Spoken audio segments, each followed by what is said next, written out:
नमस्कार, बहुत स्वागत है आपका देश न्यूज में और मैं हूं आपके साथ मनीष कुमार। आप देख रहे हैं हमारा खास कार्यक्रम शिक्षा का माफिया तंत्र। आज हम खास कार्यक्रम में बात करेंगे कि कैसे एक स्कूल में दो बच्चों के बीच में विवाद होता है और ये पूरा विवाद खूनी संघर्ष में तब्दील हो जाता है। बस मसला इतना था कि दो छात्रों के बीच में विवाद इस बात पर हुआ था कि दोनों छात्र आगे बैठने को लेकर के आपस में झगड़ रहे थे और ये दो बच्चों के आपस के झगड़े खूनी संघर्ष में तब्दील हो गया। आपको बता दें कि यूपी के मैनपुरी में बच्चों का विवाद खूनी संघर्ष में तब्दील हुआ है। स्कूल में दो बच्चे आगे बैठने को लेकर झगड़ रहे थे। दोनों बच्चों के बीच में मारपीट भी हुई है। जैसे ही दोनों बच्चों के मारपीट की घटना दोनों के परिजनों को लगी तो दोनों बच्चों के परिजन स्कूल परिसर में पहुंचे और जमकर लाठी डंडे लेकर पहुंचे और चले एक दूसरे में खूब संघर्ष हुआ है। दरअसल जनपद मैनपुरी के करहल थाना क्षेत्र के ग्राम नगला हरदासपुर और नगला सीताराम में शनिवार को एक स्कूल में आगे बैठने को लेकर दो छात्र आपस में भिड़े थे। दोनों के बीच में मारपीट भी हुई। छात्रों के बीच हुए विवाद की सूचना परिजनों को लग गई, जिसके चलते नगला सीताराम गांव के लोग नगला हरदासपुर स्थित विद्यालय पहुंचे, जहां उन्होंने अपने बच्चों का पक्ष लेते हुए कक्षा में आगे बैठे हुए एक छात्र के साथ मारपीट शुरू कर दी, जिसकी भनक नगला हरदासपुर के गांव के लोगों को भी लग गई। इसी बीच में नगला हरदासपुर गांव के लोग भी स्कूल परिसर पहुंच गए और फिर क्या था, दोनों में चल पड़ा, एक युद्ध हो गया। बच्चों के बीच में हुए विवाद ने इतना उग्र रूप ले लिया कि दोनों गांव के ग्रामीणों में जमकर लाठी चली है, डंडे चले हैं, ईंट चले हैं, पत्थर चले हैं और इस पूरे खूनी संघर्ष में कई लोग गंभीर रूप से घायल हुए हैं। अब इस पूरी घटनाक्रम का जो वीडियो है सोशल मीडिया पर वायरल हुआ है और तेजी से ये वायरल होने के बाद में जिला प्रशासन हरकत में आया। देखिए, लेकिन सोचने वाली बात तो इसमें यह है कि स्कूल में इतना बड़ा संघर्ष हुआ, इतनी बड़े झगड़े हुए और वहां के जो अध्यापक थे वो तमाशाबीन बने रहे। किसी ने भी पुलिस को सूचना नहीं दी। सोचिए, स्कूल में छोटा सा विवाद था, मामूली सा विवाद था, दो बच्चों के बीच में था। हो सकता है कि अध्यापक इसे रोक सकते थे, हो सकता है कि जो प्रिंसिपल थे वो रोक सकते थे, हो सकता है कि जो क्लास के टीचर है वो रोक सकते थे, दोनों बच्चों को डांट फटकार लगाते और इतनी बात नहीं बढ़ती। लेकिन खैर करिए कि अध्यापक तमाशाबीन बने रहे, मूक दर्शक बने रहे। वहीं पुलिस ने मामले को संज्ञान में लिया है और जांच पड़ताल भी शुरू कर दी है। कहीं ना कहीं इसमें लापरवाही ना सिर्फ छात्रों की है बल्कि उनके माता पिता की भी है और उनके शिक्षकों की भी है। सबसे पहले हम वो बयान सुनेंगे कि इस पूरे मसले को लेकर छात्राओं ने, उनके अभिभावकों ने क्या कहा है। मैं जा रहे थे, पहले मुझे मारा है, फिर हमने खाना खा के फिर मुझे मारा, फिर अंशुल को मारा निरा, फिर वो जाके लगे मैं वो 10पुरा वाले आ जाके जान सिंह वो बहेलिया वाले से स्कूल में नहीं पढ़ेंगे, आंच लगा देंगे। मतलब बहेलिया के लड़के नहीं पढ़ेंगे स्कूल में? हाँ। फिर इनको और हम लोगों ने को मारा, फिर हम लोग अपनी मम्मी बुला के लाए, फिर हम लोगों ने को और मारा। फिर सर जी कुछ नहीं कह रहे थे, हमने सर जी से क्या जा करे सब बच्चों को पढ़े हुए 10पुर स्कूल में भेज जाते हैं, अबे जगाते हैं बहली बच्चों को पढ़ना ही दिए और जब गाड़ी जाता तो गाड़ी गुलाज करते हैं, बच्चों को मारा पीटी करते हैं बच्चे को। तब आज महिला गई हमारे घर से तो उनको मारा, उनके खून गच्चड़ कर दिया। फिर जब वो आए नारायण सिंह, वो आते कहने गाड़ी देने लगे और जकेल लगे कि कल अगर आए बहली ने बच्चे पढ़े हुए स्कूल में तो वो आंच लगा देंगे 10पुर स्कूल में। रसोई आई और उनने जा रहा, हमने चटाई चाकर बैठ गए, वो आए ये लोग झूला टाकर फेंक दिया और मारने लगे। कौन लोग थे? अंशुल थे, कपिल देव और दीपू बादल। अरे वो ये क्या ये छात्र हैं? क्या था उनके हाथ में? उनके हाथ में एक कील जैसा था, सरिया थी, पैड़ी थी, वो पता नहीं क्या था उसका, पाना जैसा। वो चीज मारा की थी। हाँ, तो फिर मैंने हाथ पहले मारा तो मैंने हाथ में ले लिया, फिर तक नहीं पहुंचा। तो उनके साथ एक लेडीज थी, उसने मुझे ऐसे दबा लिया दीवार में। उसके साथ एक आदमी था, उसने वो पाने से ऐसे दबा लिया गर्दन मेरा। तो मेरे गांव का एक लड़का निकला, आवाज गई तेज, तो उसी ने फिर बचाया। बस वो हम आए, झाड़ू लगाया, हमारे गांव के बच्चे आए, उसने चटाई बिछा के अपने बस्ते रख दिए। सीताराम नगरा के बच्चे आए, उनके बस्ते उठा फेंक दिए। इसमें बच्चे मारकूट करने लगे। हमने ये समझी आप इसमें ऐसे करे, हमने हल्ला डट्टे काट दो, बंद हो गई। फिर मैं खाना बना के खवा के घरे पहुँच पाई, इनमें मार कुटाई हुई, हमें कुछ पता नहीं। तो आपने बयान सुने, बच्चों के भी बयान सुने, अभिभावकों के भी बयान सुने और प्रत्यक्षदर्शियों के भी बयान सुने हैं। और ये विवाद बस मामूली सा था, छोटा सा विवाद था, बच्चों के बीच में आगे बैठने को लेकर विवाद था, जो पूरे खूनी संघर्ष में तब्दील हो गया। यहाँ पर जमकर मारपीट हुई है दोनों पक्षों के बीच में। लेकिन देखिए, सोचने वाली बात यह है कि अगर हमारे बच्चे स्कूल में लड़ रहे हैं या झगड़ रहे हैं तो मामले को और न बढ़ाएं, बल्कि बातचीत से भी मामले को सुलझाया जा सकता था। दोनों गांव के जो व्यक्ति हैं, जो भी लोग इधर से आए हैं या जितने भी लोग उधर से आए हैं, इधर उधर के गांव के लोगों को भी सोचना चाहिए था कि बच्चों के विवाद में हम आपस में न झगड़ें। हो सकता है कि दोनों गांव में कि जो बच्चे जो लोग थे आए थे, दोनों बच्चों को समझाते, समझा बुझा करके मामले को शांत कराते, लेकिन दोनों गांव के लोगों ने ऐसा नहीं किया, बल्कि आपस में झगड़ गए। लाठी डंडे पाना सरिया जिसको जो मिला आपस में लड़ाई झगड़े करते रहे, मारते रहे। इस पूरे मामले की अधिक जानकारी दे रहे हैं हमारे सहयोगी मैनपुरी से उमाकांत बाथम हमारे साथ में जुड़े हैं। इसके अलावा वेदांत पाठक जी हमारे साथ में जुड़े हैं, वरिष्ठ पत्रकार है। उमाकांत, सबसे पहले मैं आपके पास में आना चाहूंगा, बच्चों का छोटा सा विवाद था जिसमें गांव के लोगों को झगड़ने की क्या जरूरत थी? क्या ये सही नहीं होता कि दोनों गांव के बच्चे अपने अपने बच्चों को डांटते, फटकारते, समझाते और मामले को सुलझा लेते? जी बिल्कुल बताना चाहूंगा, जहाँ बच्चे शिक्षा अध्ययन करने आ रहे हैं सीताराम नगला के और हरदासपुर के, वही उनके जो गार्जियन है वो अशिक्षित हैं और अशिक्षित के कारण ये तब मामला तूल पकड़ा। बात करें हम उस गांव प्राथमिक विद्यालय हरदासपुर की, जिस दिन घटना हुई है उस दिन वहां महिला अवकाश था, इसलिए प्राथमिक विद्यालय हरदासपुर पर केवल एक टीचर ड्यूटी पर था। बाकी शिक्षक जो महिला थी वो महिला अवकाश होने के कारण विद्यालय में मौजूद नहीं थे। और जो बच्चे खाना खा रहे थे, खाना खाने के बाद चटाई को लेकर विवाद हुआ, बैठने को लेके। इस पर वो जिस बच्चे से विवाद हुआ वो बच्चा अपने गांव गया, दूसरे गांव जो लगता है सीताराम के नगरा, वहां जाने के बाद उसने अपने घर पे कहा कि फलाने ने हमको उठा के फेंक दिया। तो वो गांव से लोग आए और उन्होंने आके यहाँ विद्यालय पे विवाद किया। ऐसे में जहाँ स्थिति एक टीचर की कहें तो एक अध्यापक और जहाँ 20 लोग इकट्ठे आए तो वहां समस्या रहती है। हालांकि उसने सुलझाने की कोशिश प्रयास किया, लेकिन वो लोग उस समय गुस्से में इतने थे कि वो उस समय हो सकता है वो अध्यापक को भी पीट देते।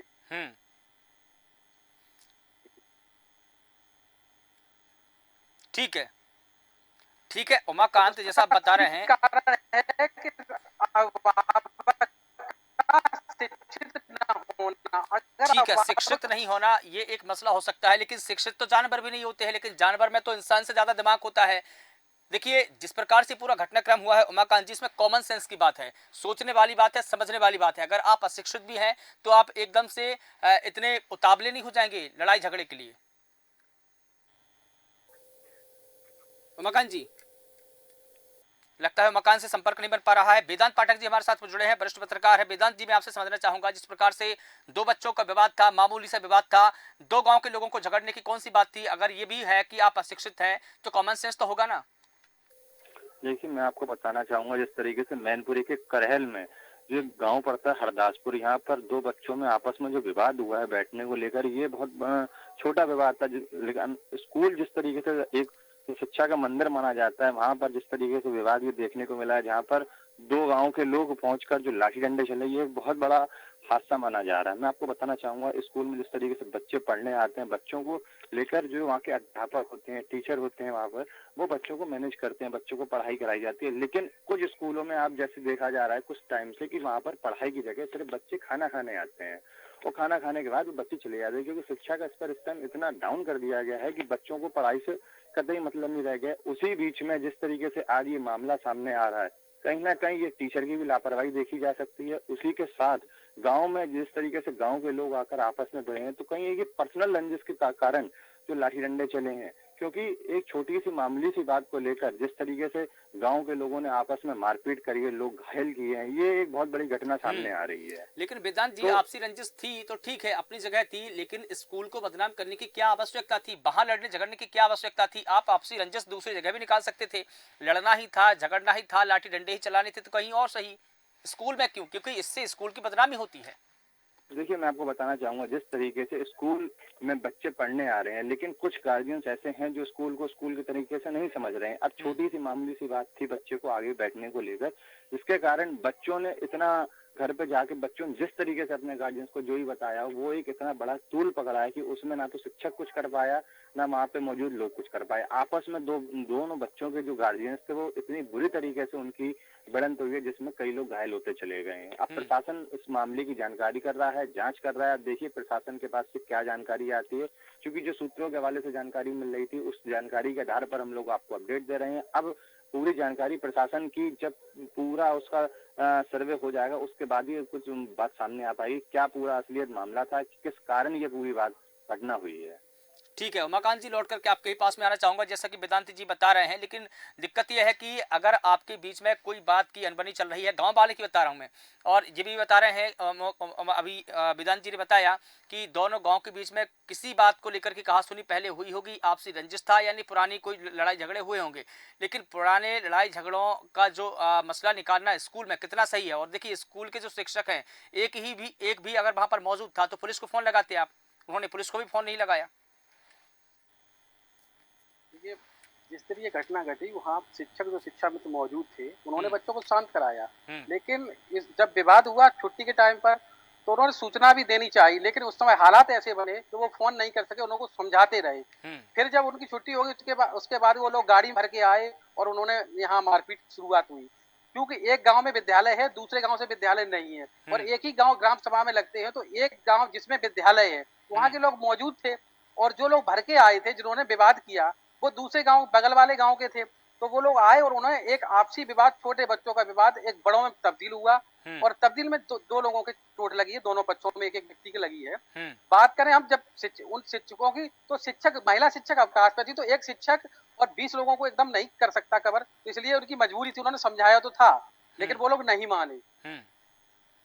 बात दूसरी ये है कि एक पक्ष जो है वो एससी वर्ग में आता, अनुसूचित जाति में आता नगला सीताराम का, दूसरा जो था वो ओबीसी में आता है, वो लोधी राजपूत आते हैं, और जो सीताराम के नगला के हैं वो अनुसूचित जाति में आते हैं। तो वो वहाँ कहीं ना कहीं वो लोग ये सोच रहे थे कि हम एससी वाला मामला उठाएंगे कि बच्चे हमारे पढ़ने नहीं दे रहे हैं। इसीलिए अगर ये मसला आगे जाकर के जातीय संघर्ष में तब्दील हो जाएगा तो इसका जिम्मेदार कौन होगा? क्योंकि देखिए जैसा आप बता रहे हैं कि एक पक्ष जो है अनुसूचित जाति का है, दूसरा ओबीसी लोधी वर्ग के लोग हैं।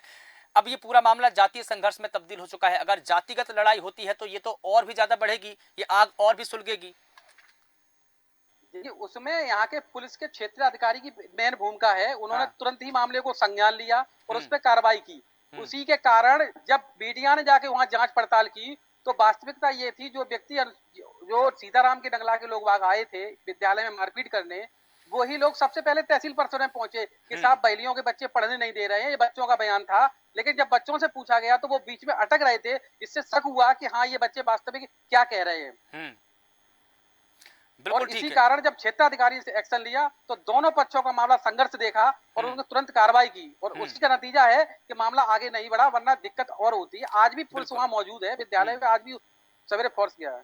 बिल्कुल ठीक है। हमारे साथ में ज्ञानेश वर्मा जी भी जुड़ गए हैं, आप लखनऊ ब्यूरो हैं। ज्ञानेश जी, जिस प्रकार से हम ये पूरा झगड़ा देख रहे हैं, पूरा संघर्ष देख रहे हैं कि दो बच्चों के बीच में छोटा सा विवाद था, स्कूल के जो शिक्षक है कहीं ना कहीं उन्होंने समझाने की कोशिश की, मामले को शांत कराने की कोशिश की, लेकिन दोनों बच्चों के परिजनों के बात का पता चला और दोनों लाठी डंडे लेकर आ गए, संघर्ष हुआ, घायल हुए। आप इस पूरे घटनाक्रम को कैसे देखते हैं?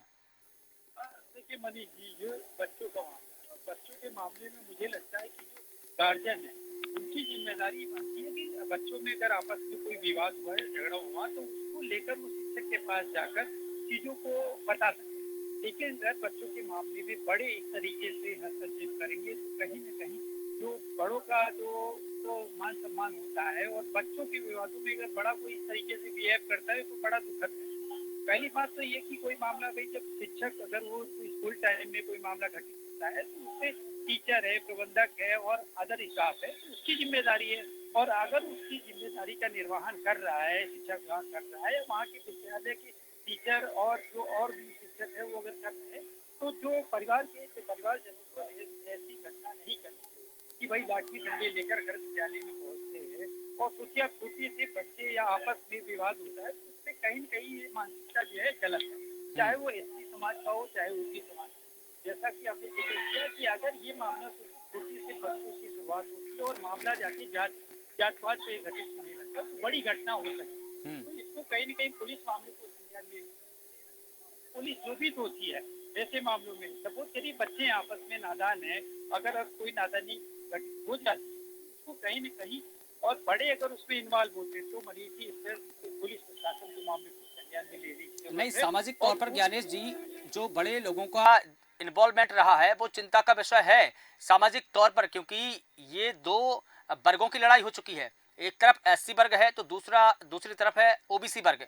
इन दोनों के बीच में ये जो संघर्ष हुआ है लंबे समय तक चलेगा, ये सामाजिक तौर पर चिंता करने का विषय है। अगर छोटा सा विवाद जातीय संघर्ष में तब्दील हो जाता है तो हम सभी के लिए चिंता का विषय है। ये प्रशासन को कदम उठाना चाहिए और इस पे जांच होनी चाहिए, और जिसने पे पहली गलती की उस पे एक्शन लेना चाहिए पुलिस को, और उनको कार्रवाई करनी चाहिए उनके ऊपर, चाहे वो एससी समाज का चाहे ओबी समाज का, तो ओबीसी समाज का हो। लेकिन बड़ी बात ये है कि मनीष जी बच्चे नादान, और बच्चों की बातों को अगर गार्जियन नहीं समझते और वो ऐसा मामला उठाते हैं या ऐसी मारपीट करते हैं तो ये दुखद है। पहली बात तो एक बड़े गार्जियन को ऐसी करने की जरूरत नहीं है। इन केस अगर करते हैं तो इससे प्रशासन को मामले को संज्ञान में लेना चाहिए ताकि मामला और आगे ना बढ़े और इस घटना ठीक को है। यही रोका जा सके मनीष जी, जिससे कि जो इनका मनोबल बढ़ रहा है, चाहे वो एससी समाज का हो चाहे ओबीसी समाज का हो, और वो ये सोच कर कर रहा है कि भाई कोई बड़ा होता तो इसमें कहीं न कहीं चीजें दूसरी उससे निगाहों से, बच्चे नादान है, छोटे बच्चे वो क्या कर सकते हैं भाई, आपस में थोड़ा बहुत, लेकिन अगर बड़े ऐसे करते हैं कहीं। ठीक है, ठीक है। बहुत शुक्रिया आपका ज्ञानेश जी पूरे मुद्दे पर बात रखने के लिए। उमाकांत जी लौट करके आपके ही पास में आना चाहूँगा। देखिए, सबसे पहले जो आक्रमण किया, जो सबसे पहले शुरुआत की, वो नगला सीताराम गांव जो है उनके लोगों ने की। वो पहले हरदासपुर गांव पहुंचे जहां विद्यालय में उन्होंने उस बच्चे के साथ मारपीट की जो दूसरे पक्ष का बच्चा है। अगर वो पहले नहीं पहुंचते या वो ही अपने बच्चे को समझा लेते तो इसमें गलत क्या होता? यही तो सर शिक्षा का कारण है कि जब वो अशिक्षित है वो केवल बच्चे पे आ गए, इसलिए इतना बड़ा बतूल पकड़ा। दूसरी बात ये है, सबसे बड़ी जो कमी है वो शिक्षा विभाग की है। हम शिक्षा विभाग की कमी इसलिए मानते हैं कि एक तरफ जहां बच्चों की छात्र संख्या के हिसाब से अध्यापक नियुक्त करता है, लेकिन बहुत से विद्यालय ऐसे हैं जहाँ छात्र संख्या एक बच्चे के लिए मतलब एक क्लास में 40 बच्चों तक के लिए एक शिक्षक नियुक्त होता है, और जो शिक्षक जहाँ बच्चे 200-250 हैं वहाँ टीचर 5 हैं, और जहाँ बच्चे केवल 20 या 30 हैं वहाँ शिक्षक 12-12 लगे हैं। सबसे बड़ी विडंबना। और यही जो जिस तरह महिला शिक्षक अवकाश पर होने, ये जो घटना एक टीचर की वजह से हुई है, उसमें भी एक यही प्रश्न लग रहा है कि अगर शिक्षक वहाँ मौजूद होते 3 तो शायद ये नौबत ना आती, वो मामले को सुलझाया जा सकता था। लेकिन शिक्षक न होने के कारण महिला शिक्षक अवकाश पे थे और एक टीचर वहाँ था, जिसकी वजह से ये समस्या रही। अगर शिक्षकों का पूरा समायोजन समय से हो और शिक्षक छात्र संख्या के हिसाब से नियुक्त किए जाएं तो शायद ये नौबत ना आए शिक्षा विभाग में। लेकिन शिक्षक ये है कि अपनी मनमानी से लगे हैं। कई विभाग के अधिकारी भी ऐसा किए हैं कि शिक्षक 12 हैं लेकिन अपने बीआरसी ऑफिस पे लगा के अपना काम करा रहे हैं और उनको वहां भेजते ही नहीं है। तो जब शासन का आदेश है कोई भी शिक्षक अनुबंधित नहीं रहेगा, लेकिन यहाँ मेन पद में करहेल ब्लॉक में ऐसे कई अनुदेशक हैं जो बीआरसी केंद्र पर लगा रखे हैं और बीआरसी पर्सनल काम करके चले जाते हैं लेकिन अपने पूर्व विद्यालय पर नहीं जाते। ये सबसे बड़ी विडंबना है। ठीक है, वेदांत जी मैं आपके पास में आना चाहूंगा। जैसा कि उमाकांत जी बता रहे हैं कि कहीं ना कहीं अशिक्षा ही इस संघर्ष का कारण बना है, लेकिन कितने लोगों को कितने एंगल से हम दोषी ठहराएं? एक तो इसमें स्कूल प्रशासन दोषी, शिक्षक भी दोषी, शिक्षा विभाग भी दोषी, गांव वाले दोषी, बच्चे दोषी, और कहीं ना कहीं हमारी सामाजिक बुराइयां भी दोषी है। क्योंकि अगर हम सामाजिक बुराइयों की बात कर रहे हैं तो दोनों वर्ग जब लड़े हैं तो दोनों ने कॉमन सेंस का उपयोग नहीं किया है।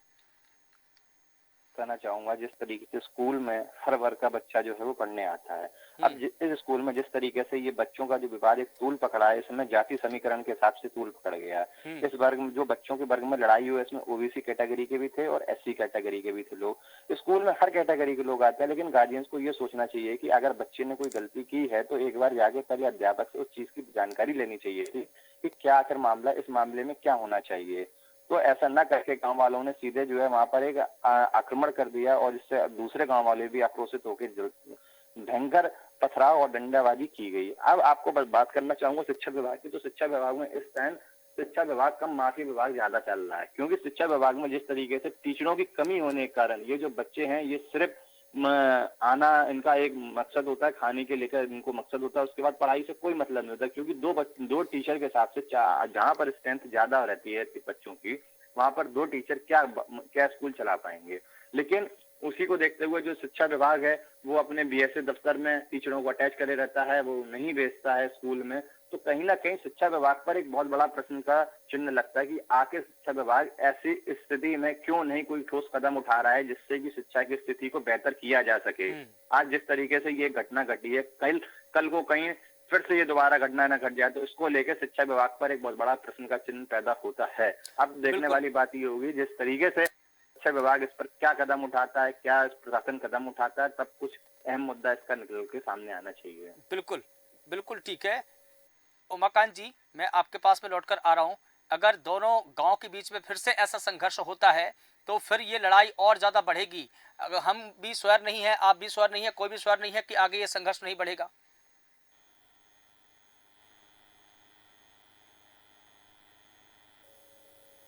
देखिए, जैसे प्रशासन में क्षेत्राधिकारी ने और यहाँ संबंधित अधिकारियों ने जो उन्होंने समझाया है, उससे तो ये लगता है कि ये मामला जो जिस तरह बनाया था वो एक पक्ष का, एक जाति विशेष का बनाने की कोशिश की थी, लेकिन तुरंत क्षेत्राधिकारी ने संज्ञान में लेने के बाद उस मामले को शांत कराया और छोटे बच्चों की बात पे आपने सुलह भी कराने की उन्होंने कोशिश की है कि दोनों मामले को शांत करिए, ये बच्चों की लड़ाई को आपस में मत बनाइए।